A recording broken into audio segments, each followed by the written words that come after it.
Hey, what's going on everyone? Welcome back to another episode of ModChat. This is ModChat episode 58.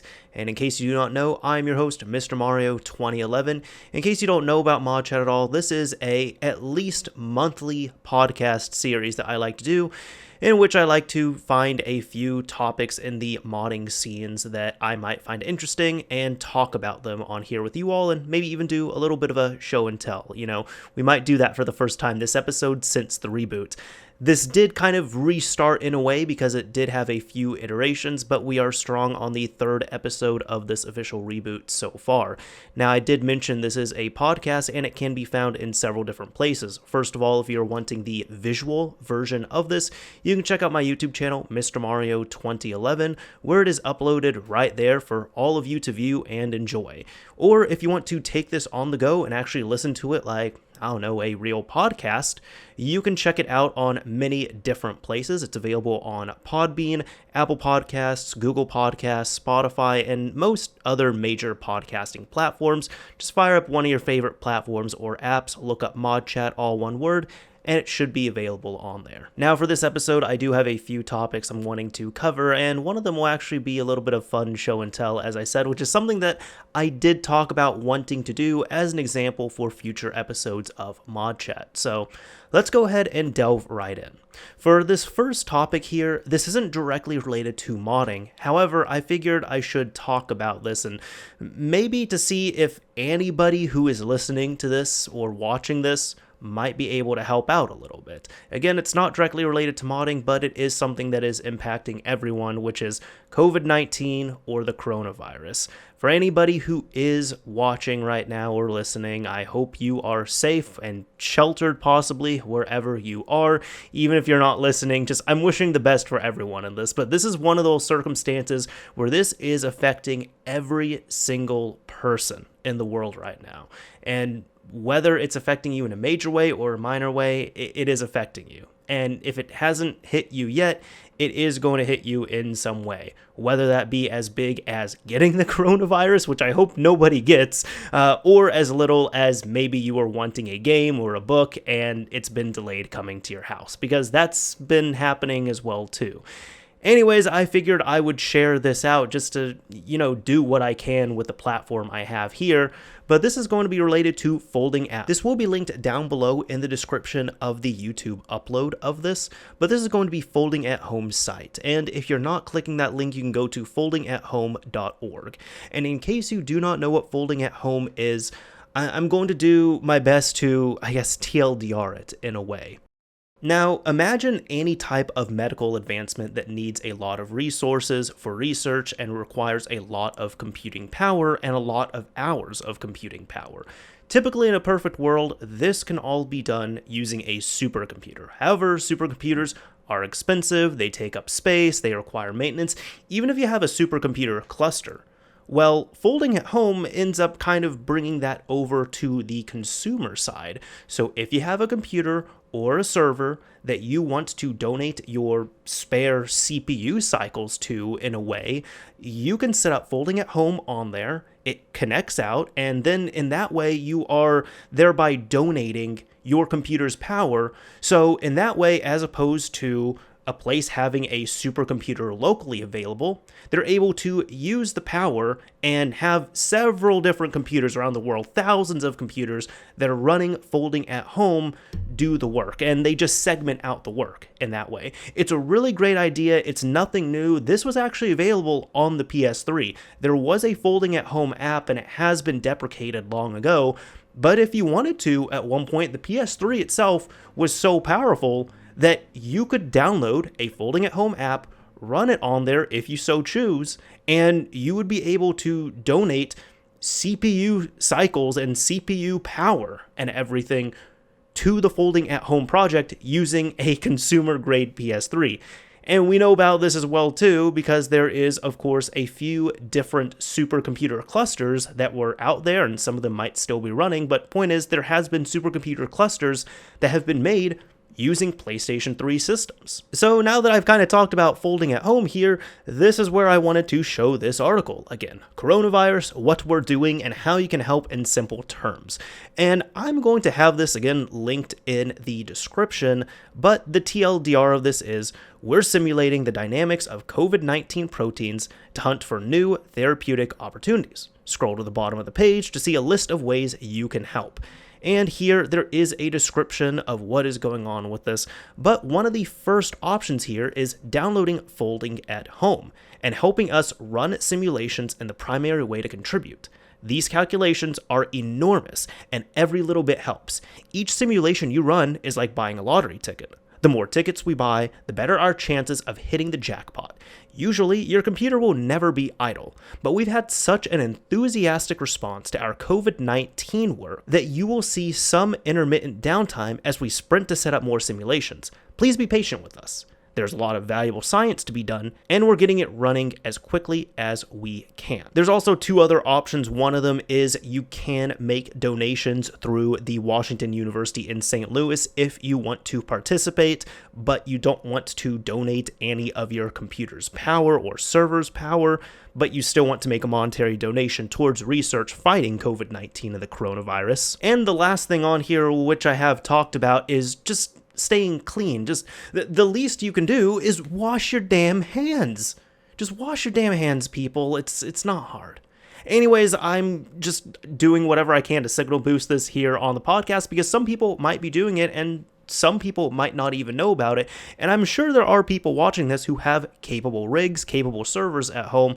So if I can convince even a small handful of people to run Folding at Home to participate in research towards fighting the coronavirus, I'm happy that I can do that, and I'm happy that you can help progress research on this and help make the world a better place. Now, for anybody who's tired of hearing about the coronavirus, don't worry, we're going to take a break from it, but it's going to come up one more time in this episode. But let's get to the actual modding. And the first thing I want to talk about is a PS4 toolchain that was created by SpecterDev. Now, for anyone who does not know SpecterDev, he is instrumental in assisting and moving the PlayStation 4 modding community forward. He's had work done with the 4.05 exploit, the 4.55 exploit, the 5.05 exploit. What I'm saying is if you have modified your PS4 and you have a jailbreak capable PS4, you are no doubt running some of SpecterDev's lines of code. He also has several different projects that are in the works, one of them being the PS4 Toolchain. And here on Twitter on March 10th, he ended up teasing this by saying, PS4 Toolchain at its current stage can now support video out, audio out, free type, and full libc support. This is a video demonstrating all of these pulled directly from the PS4, built without using any Sony software development kit material. So let's go ahead and take a look at this. I am muting this, but I promise that there is music playing in the background.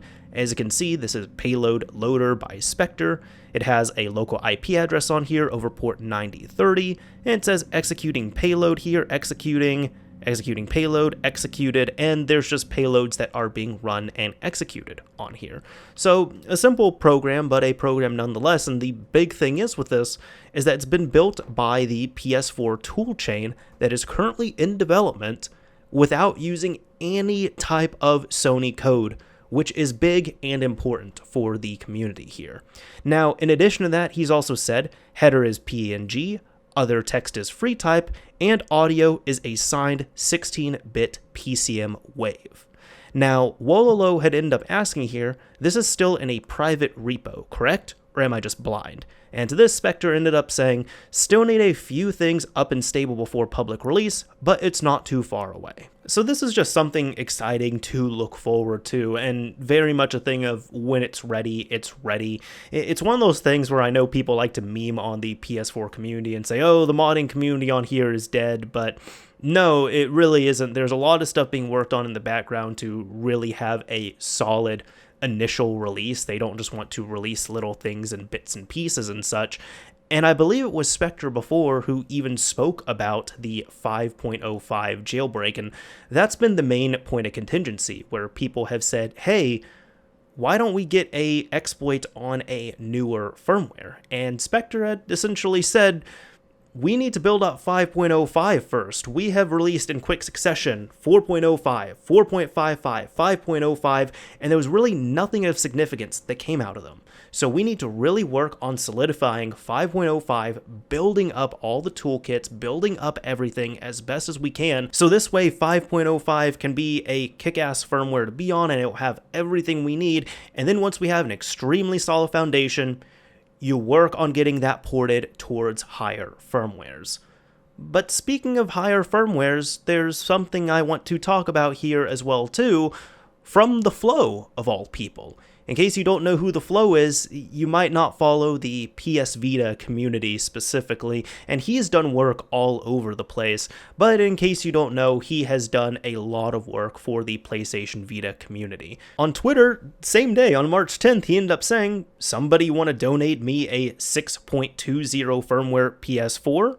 On March 11th, he said, "Also, please don't update past firmware 6.20 if you want a K-exploit," which is what people are wanting. And on March 13th, he said, "I didn't have any vulnerabilities when I wrote that. Now I have." 3 days later. Also, in addition to this, a big shout out to QWERTY here, who, in case you do not know, he was the main person responsible for handing over and releasing a 5.05 jailbreak. The 5.05 jailbreak that everyone uses now is really mainly thanks to QWERTY, not only working on that, but releasing it. But either way, he also said here, "Alright, my man, QWERTY has me one." So there we go, we have some good confirmation, and look, this is also one of those things where PS4 firmwares have been confirmed to be exploited with kernel exploits in private. So 5.05 is not the final or latest firmware that was exploited. There are kernel exploits available for higher firmwares, or I guess discovered, but they're not publicly available. They're all only available in private to a select amount of developers and reverse engineers and all that stuff. They're not publicly available is what I am saying here. So why am I talking about TheFloW in regards to this? Well, this is big, where not only we have somebody who has done a whole lot of work and really helping to revive the PlayStation Vita community and keep everything up to date and all that, but there's also a better chance of something releasing for 6.20 PS4s. So, if you have a PlayStation 4 and a PS4 console on firmware 6.20 or lower, do not update your system. Now, if you're somebody who you have a 5.05 or even a 5.07 PS4, just stay on there, you're good, you're happy, everything's working on there just fine. But if you're in anything between that, so if you're on 5.55, if you're on 6.0, if you're on 6.2 here, just be patient. Keep your PS4 and let's see what happens here. That is what I have to stress to everyone. And for anybody who might not think that anything is going to release from this, there's been nothing confirmed, I understand that. But at the same time, you can just look at TheFlow's track record. This man has been responsible for Adrenaline, for example, which Adrenaline completely unlocks the ePSP on PS Vita and PS TV systems. He's been responsible for, at the time, 3.60 was the firmware you had to be on for your Vita to modify it with Henkaku and such. He was responsible for creating a updater which would get you safely updated from 3.60 to 3.65 so that you can still have your modified Vita and be on a later firmware to play newer games and to also get online, although that's really deprecated now because you can firmware spoof. But he was responsible for that, which was big at the time. On top of that, he also ended up releasing H-Encore, which worked on firmwares 3.65, 3.67, and 3.68. He ended up working on Trinity, and he released that, which worked for firmware 3.70. And he also ended up working on and releasing H-Encore 2, or H-Encore Squared, which right now is the most current and highest supported modification for the Vita. So right now, thanks to TheFloW, you can go out, you can get a PlayStation TV, a Vita TV, a PlayStation Vita, and as long as you have all the proper stuff, you can connect, fully update it, and modify it thanks to this guy here. So in short, what I'm saying here is, don't worry if TheFloW is teasing something. it's going to be something good, just looking at his track record and of course the work he's done in the PlayStation Vita community. Next up, I want to provide a update in regards to Team Xecuter for SX Core and SX Lite, and here goes another month of covering Switch topics, but this is going to be the only Switch topic we're going to be talking about here. So, from Team Xecuter themselves, they're saying, "Hello friends, just a little update before more precise information is released next week. First, as you can guess, we are suffering some delays due to the coronavirus pandemic. Closed or requisitioned factories, unavailable or inflated components, prices, etc. We unfortunately are much behind schedule. But good news, the situation is getting better, and we will start taking pre-orders next week and ship the review test samples in the following days. To give a loose schedule, after the review samples are tested, we will probably need a little time to finalize the SX Core and SX Lite and start mass production and ship to vendors so they can fulfill pre-orders. We are ready, again. The delay is only due to current situation, which is slowly getting back to normal at our production site. Both SX Core and SX Lite will come with an included SXOS license. As with SX Pro, custom firmware will also be supported. That's it for now. Stay tuned for more news, information, and pre-orders next week. Until then, this is their new thing here, I noticed. Team Xecuter, modding, cracking, and rocking your Switch in 2020 and beyond. So I'm bringing this up to provide a bit of an update, since I brought this topic up here last episode, and this confirms one thing for me. I had said last episode that yes, I understand overall in the community, a lot of people dislike Team Xecuter for various different reasons, and kind of the overall consensus is SXOS bad, Team Xecuter bad. However, I had said in that last episode, episode 57, that this is just going to be SX Core and SX Lite. They are supposed to go internally in a Switch, and it looks like they're going to be solder-based. Maybe they'll release solderless versions, but it's not going to be the dongle type injector like we saw with the SX Pro dongle. The big thing with this, in case you do not know, is right now, currently, you can only run SXOS and really most modifications. Yeah, I know there's some little iffy different examples out there, like Pegaswitch and a few others. I don't remember the other one right now off the top of my head. But point is, the overall consensus is that you can only modify a Switch that has not had its eye patches updated. So you cannot modify the Switch Lite. You cannot modify the Mariko models.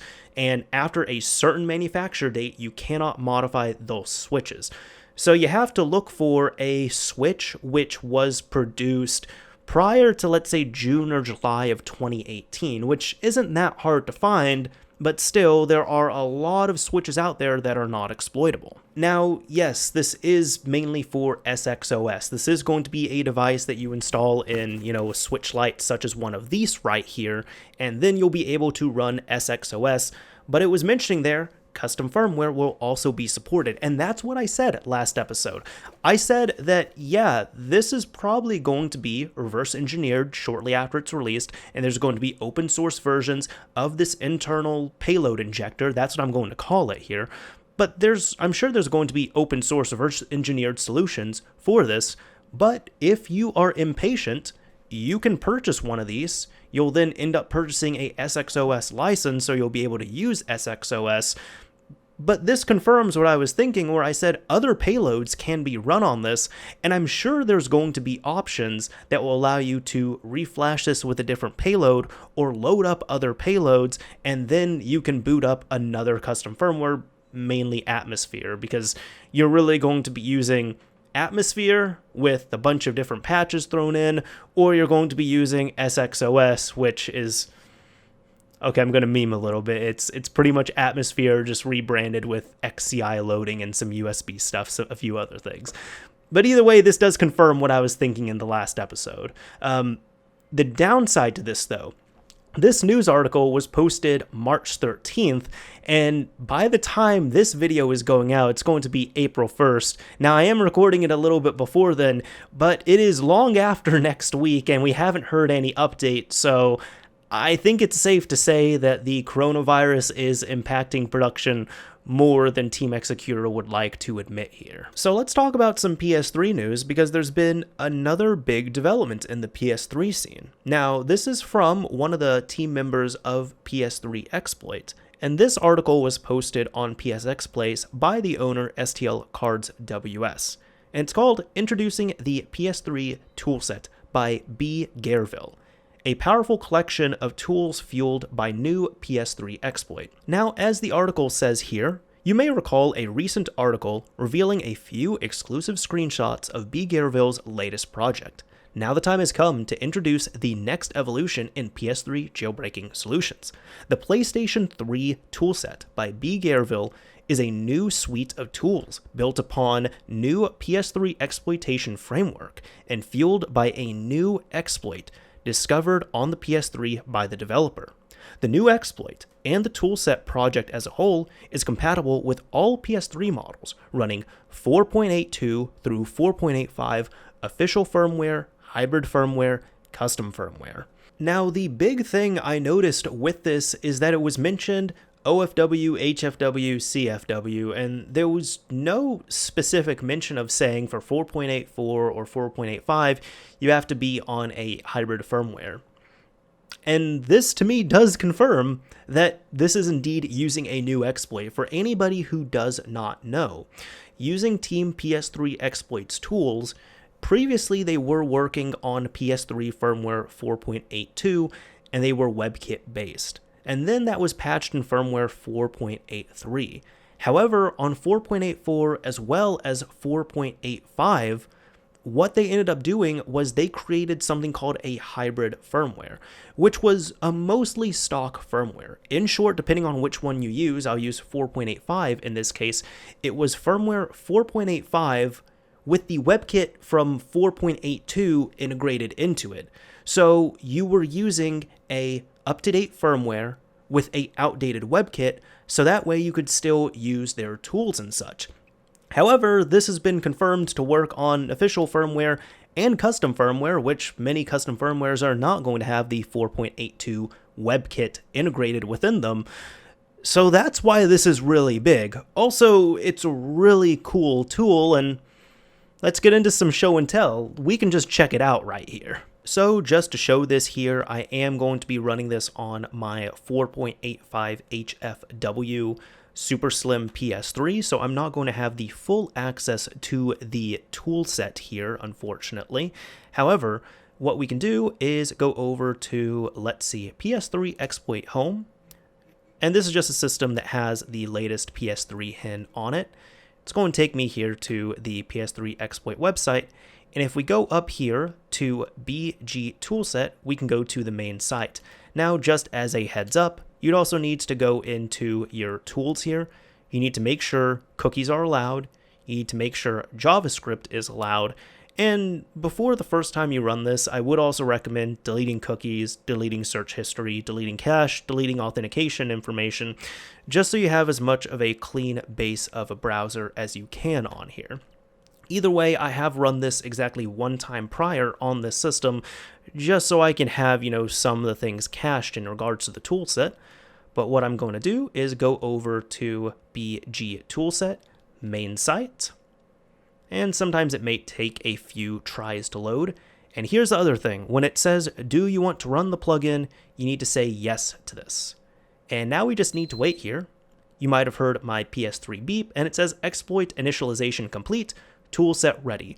The first time you run this on your system, it is going to take a lot longer than it did for me right here, just because you need to end up caching all the tools and such on here. But I've already done that just to keep this a little bit more concise. What I am going to do is I'm just going to close out the original window so we can pay more attention to this. Now, just a few notes here. It says here on the welcome screen, the PS3 Toolkit is a repository project for tools built upon my latest PS3 exploitation framework version 4. More tools should be added to this repository with time. I hope you enjoy using them as much as I enjoy making them. So the cool thing is, in a way, this is kind of like saying this is PS3 exploit version 4. So here, there's also some more information saying you're free to use the tools in this project at your own risk. Keep in mind that no official support is provided. If you experience any kind of problem and find yourself in need of help, I strongly recommend that you turn to the PS3 exploit subforum on psxplace.com for support and guidance. You do need to use Flash Player 9 for this. You can also, in regards to that last, page we saw there where it was asking to run a plugin, you can say do not display again. I opted to not do that just because I wanted to show you all bringing that up here. And it's also recommended here to adjust your console's time, so the time is going to be accurate on this. Now, looking in the minimum requirements, we can see here that this is working on all firmwares 4.82 through 4.85, again, which is fantastic. There's no specific thing saying we need to be on a retail firmware, a custom firmware, a hybrid firmware, and it even works on CEX or DEX, so that's retail or developer, which is fantastic. So let's go ahead and take a look at some of the features here, which there's mainly two of them, but I'm going to look at the second one first, which is the Flash Memory Manager. So once you come here, it just downloads a tool. Check this out, extracting data from the flash memory. Please wait. Now, the IDPS does display on here by default, and I did choose to hide it, so you can just go over here, press X, and you can toggle this. Just for the sake of this video, though, and for safety, I ended up blocking it here, but it will show it regularly. So this is all accurate here. The eMMC is 256 megabytes because I'm on a Super Slim. Because I'm on a Super Slim, that is my minimum firmware version. Number of sectors, got some hashes for my ROS Bank 0 and ROS Bank 1. And this is the really cool thing as well, too. You can actually flash your memory here. So as opposed to the regular flash dumper and flash writer, you can do everything in here. Let me actually show you those other tools real quick. So typically, if you want to go through the process of jailbreaking your PS3, you need to first install hybrid firmware, and then you need to go over to, where is it, the flash dumper, and you can say dump flash to USB, for example, and I would say eMMC.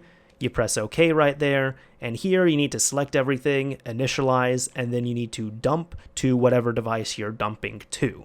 Now, that works out easy enough. The next step after verifying would be to go to the flash writer, pick whatever you need here, so even though neither of these are going to work on this, or you shouldn't use them, you pretty much need to go to this page for the flasher. You need to select where your flash file is going to be, initialize your exploit, and then patch it. Now, this process works extremely well, but it's a little bit manual. You do need to do MD5 checks of your files, your patches, all that fun stuff. And right now, if I wanted to brick my system, I could take a the flash hex file here and flash it to this system and then restart it, and it would brick this system. So PS3 exploits tools are extremely reliable, but you do need to take several different things into account. You need to check warnings, you need to verify files, do all that fun stuff. The tool set, from what I see, ends up resolving a lot of that and automates a lot of things, or at least makes it easier. So going back here, let me go ahead and go to the tool set again, open this up, because I kind of went on that tangent here. Let's wait for this to load. There we go.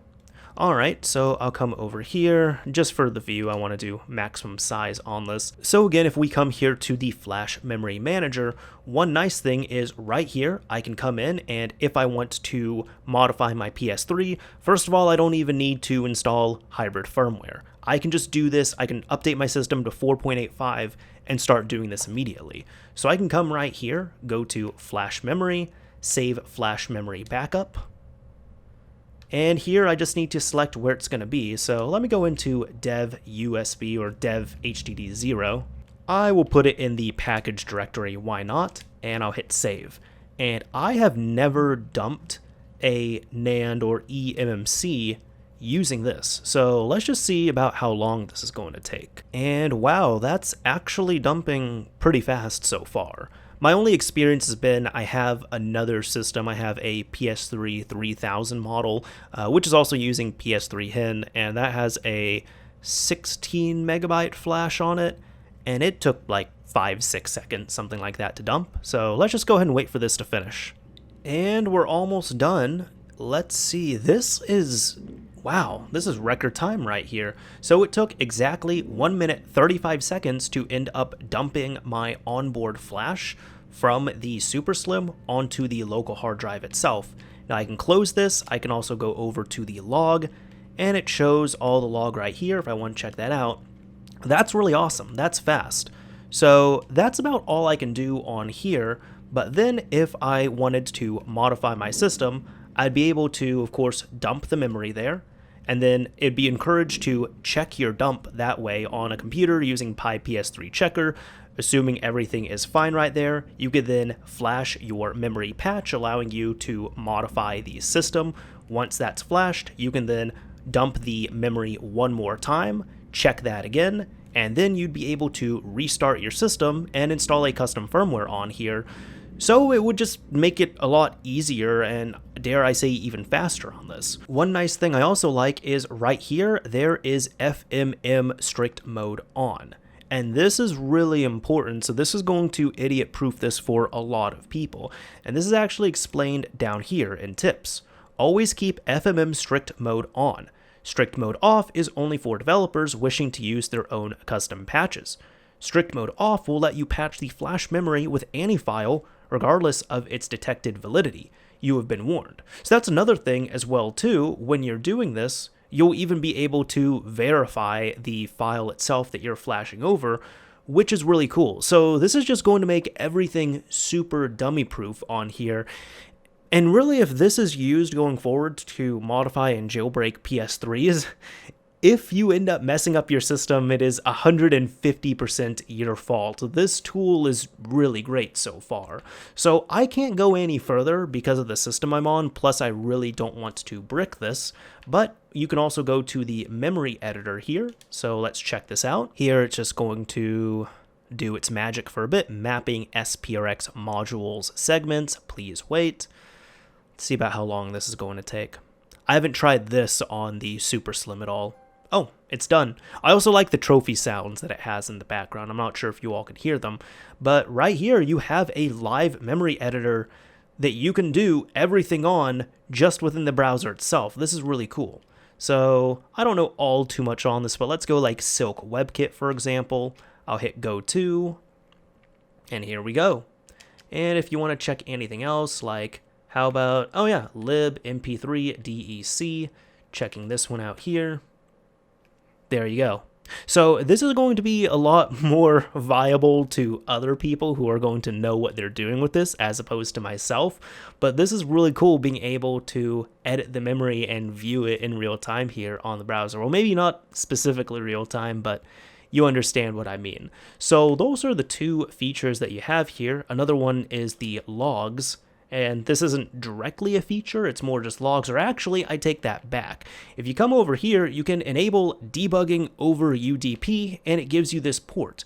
So if you want to debug this directly, you can do this here, which is really cool for anybody who's looking to do that. Also, I have yet to try this, but let's try and change one of the themes. So I'll come over here.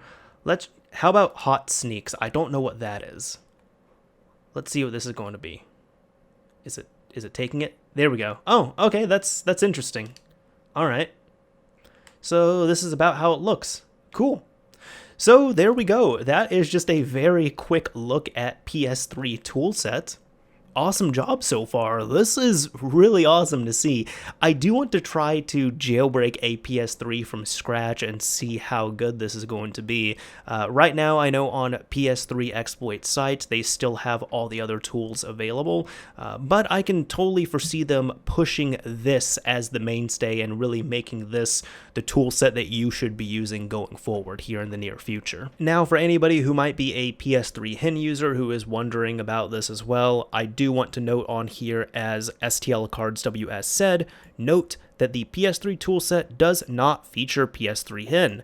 bguerville declared having his own plans for a Hin-style solution. And the last thing here, which is important to note in case anybody's wanting to play around with this further, or tinker with it, or really look at the source on here, no local offline version is planned, and the source code will remain closed for the time being. So unlike all the other tools that are available, this one is closed source. Now next up, let's talk about an old friend here, the original Xbox. So this was just shown to me at the time of recording this. This was just thrown at me, and it was interesting to see.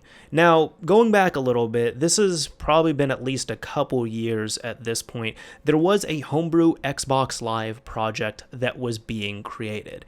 And in case you do not know, Xbox Live for the original Xbox is dead.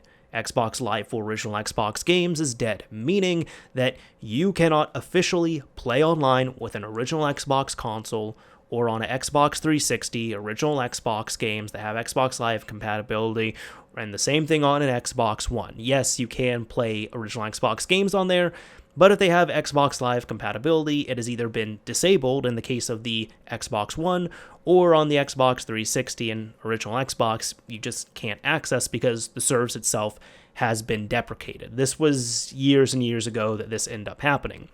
However, there was a project to bring a homebrew version of it online, which when I had Devin on here, we ended up covering in a couple of episodes. One of them, we were just taking a look at a video that had released showing that you were able to do a test connection on an original Xbox to Xbox Live, and then another one where I had Kiwi on, where he kind of just gave an update on the project and essentially said, hey, I held on to the code, I didn't really work on it, it's been passed on to other people, I don't know what's going on at this point.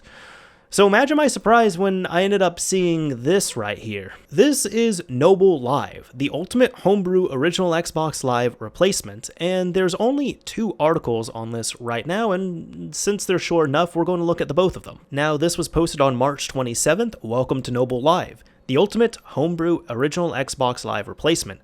This is not a stealth service, and this will not allow you to connect to the Xbox Live retail network. However, this is a work-in-progress live replacement. Currently, it is centered around the Xbox Original, with additional plans in the future to support the Xbox 360 Live functionality.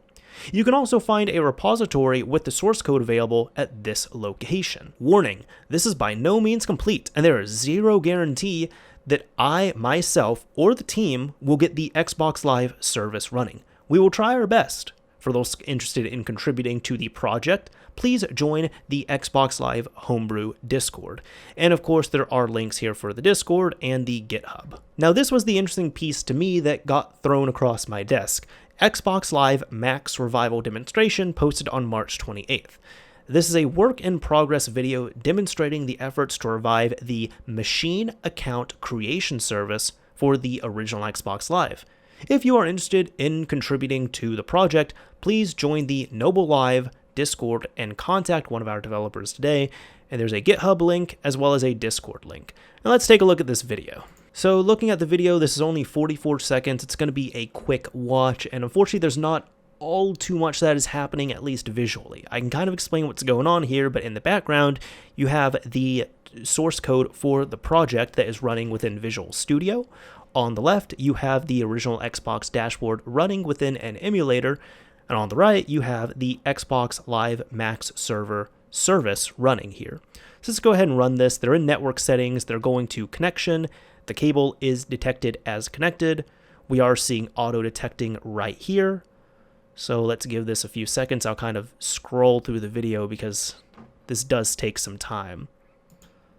So here we go, just jumping a bit forward. There we go. We have some cross-communication happening between the console, wrapped in quotes because it's emulated, as well as the Max server.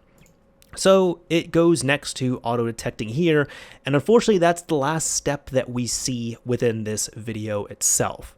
So there we go, we have some more communication going on, and even if you scroll to the end of the video, that's about it that's happening right here.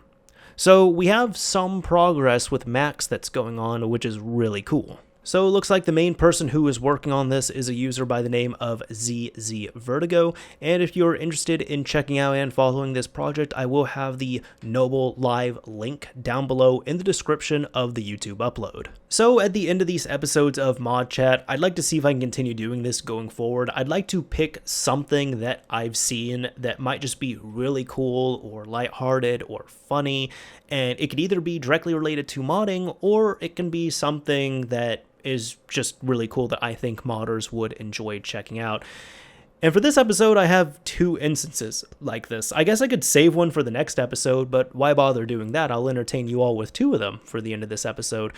First of them, though, is a pretty big development, I would say, although it is funny. Here we go. You can now watch SpongeBob SquarePants on your N64. This is an article that was written by Martin Watts over at N64 Today, and at first I was thinking, oh, okay, maybe there was some kind of SpongeBob SquarePants game prototype that was uncovered on the Nintendo 64, but no, these here are actually screenshots of SpongeBob SquarePants episodes running on a N64 ROM and captured off of an N64. So these episodes were actually, okay, that's I guess they are ported. These episodes were actually ported by CrashOveride, who has done work with the N64 decompilation team, and I've mentioned them here on the podcast before. They are also the same person behind GoldenEye with Sonic characters, apparently, but there are currently 7 episodes available, and you can run them using a flash cart on a original Nintendo 64. Now, apparently, CrashOveride did have to tackle some hefty challenges to get SpongeBob SquarePants to work on the N64 as stated here. It's also mentioned, and given each episode is around 32 megabytes in size and includes full audio, it's quite the accomplishment. Let's see what was going on here. So this started off by CrashOveride posting on Twitter, here it is, 77 more minutes of SpongeBob on N64, thanks to GTM5471 for console video/image. And right here, you can see a ED64 Plus, which is a clone EverDrive, playing a episode of SpongeBob SquarePants off of a ROM that is loaded onto its SD card. This is posted on Reddit by CrashOveride himself on the N64 subreddit, and he answers a few questions. How is this even possible? The N64 SDK includes an FMV framework called HVQM, developed around 1998. It is capable of full color FMV, and it can get very small for some videos.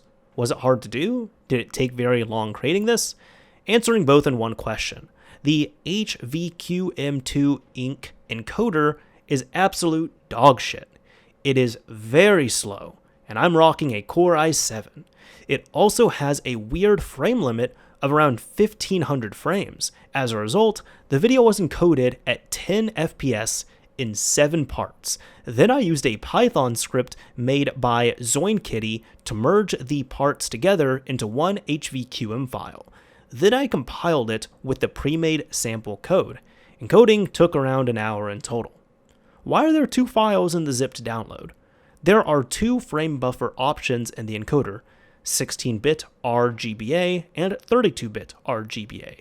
The 32-bit has more color depth, but I can't really tell the difference. I bundled both for the user to decide. So there we go. Thanks to this man here, CrashOveride, we can watch episodes of SpongeBob SquarePants natively on the N64. This is this is hilarious. This is cool. This is impressive all in one go. And this is one of those things people might ask why, and the answer is because we technically can. So I have one more thing I like to talk about here as well, and this is going to be not really news related, but this is just something I want to talk about. So look, I've been interested in the PSP here all over again. The PSP is not only one of my all-time favorite consoles, I would say it is my favorite handheld. The PSP is responsible for a lot of what you see on the channel. If you at all enjoy my modding content, you have to thank this guy right here. Well, not this specific PSP. My original PSP is actually back there on the table, which you might be able to see. But either way, I've been in the PSP all over again. There is going to be some new content that will be coming out this month for the PSP, so be on the lookout for that.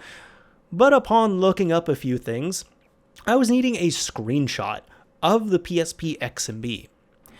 And I ended up finding a pretty good one. And then I noticed that it was from a .edu address, so I was wondering what was going on here. And then I ended up looking at the webpage, and I scrolled and I was a little bit impressed, and then I ended up laughing and my jaw dropped and I thought this was amazing. I never thought I was going to ever reference a university page, but this is Western Kentucky University. Good old WKU, who I have never heard of until now. But they have a web page here on their Information Technology Services section, and this is Sony PlayStation PSP console information, gathering the MAC address. And for here, what I can assume, to the best of my, educated assumption and ability here, is that they are probably utilizing a service, online within their network where you have to whitelist any hardware that you want to take on your network, which probably, of course, includes a PSP. So I'm sure this page is extremely old, but most of the time, universities like this, if they have a setup like this going on, you need to provide a MAC address of your console, of your laptop, of your desktop, of your phone, whatever it is. You need to provide that MAC address, and then they will whitelist on their end, so therefore you can get past the firewall and you're good to go to connect online. So check this out. It's a good tutorial here. Turn on the PSP and go to the main menu. Scroll to the settings menu on the left side of the main menu. Scroll down until you reach the system information option and then select it. Inside the system information menu is the console's MAC address. Now, I'm thinking this has probably been set up by a student worker or something, because one, this page looks really old to me. Like the formatting, look at this. I can imagine the photo should be underneath the numbers or to the right, right justified, but I'm sure just their website's been updated so many times and this page still works, but it just hasn't been fully updated. Plus the other thing, the console's MAC address, that it doesn't have the apostrophe. The reason why I found this to be really funny though is look at this last screenshot. System software 6.35 Pro. They used a modified PSP running 6.35 Pro custom firmware to generate the screenshots needed for this. This is still making me smile right now. I'm so happy looking at this. Now, when I brought this up on Twitter, it was brought up to me, you can't take screenshots natively on the PSP. You need a custom firmware to do that, which I completely forgot about because I've been rocking custom firmware consistently since 2007, excuse me. So everything just kind of blends together in what I'm expecting to be there and what is really there and what's supported and what's not.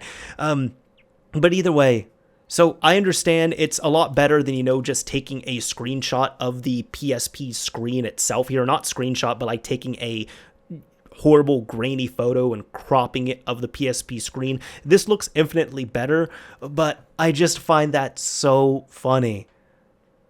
Custom firmware was used for the greater good at Western Kentucky University. Good job, you all. This is awesome. Anyways, that's about it for this episode of ModChat. I hope you all really enjoyed it. If you are wanting to check out the video version of this and you're an audio listener, again, it's going to be uploaded on the Mr. Mario 2011 YouTube channel. And if you are a visual watcher and you want a MP3 version available on the go, just check out ModChat on any of your favorite podcasting platforms or apps. It's not available on all of them, but it's available on most of them. And one thing I like to do, I like to pick a keyword or a phrase of some kind. And if you all use this in the comments of the video upload, so if you come over to the YouTube upload and you use this word in a comment, I will know you made it to the end of this episode. And you know what? For Kentucky here, how about Kentucky? If you use the word Kentucky in your comment, I will know that you made it to the end of this episode. Anyways, this is Mr. Mario signing off. Thank you all for watching and listening, everyone. And until next episode.